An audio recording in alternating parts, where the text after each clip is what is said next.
तर झाली नाही सकाळ, निघालो कामावर. आलो पहिले इथं. सोबती म्हणे इथून फॅन काढायचा आणि दुसऱ्या जागी शिफ्ट करत आहे म्हणे, आणि इथे एक बोर्ड लावायचा आहे. तर एक बोर्ड बनवला, बोर्ड लावून दिला इथं, आणि फॅन लावून दिला दुसरीकडं. मग निघालो मी इथून आणि पोचलो ना ह्या घरी.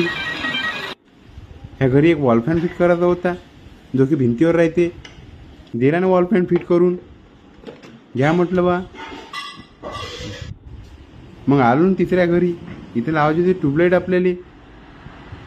दिले ना ट्यूबलाईट इथे फिटिंग करून. मग निघालो ना इथून.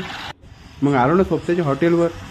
सोबती म्हणे बोर्डाची लाईट बंद झाले म्हणे, बोर्ड रात्री चमकत नाही म्हणे. मग दिले ना ट्यूबलाईट बदलून. 2 बटनाही खराब झाल्या होत्या बोर्डातल्या, बटनाही बदलून दिल्या सोबत्याले. आणि तुम्हाला काही इलेक्ट्रिक आणि प्लंबिंगचं सामान लागलं तर इथून घ्या, पंकज इलेक्ट्रिक अँड प्लंबिंग वर्कमधून. 1 नंबर सामान भेटते इथं. चेक करून घे. व्हिजिट नक्की करा.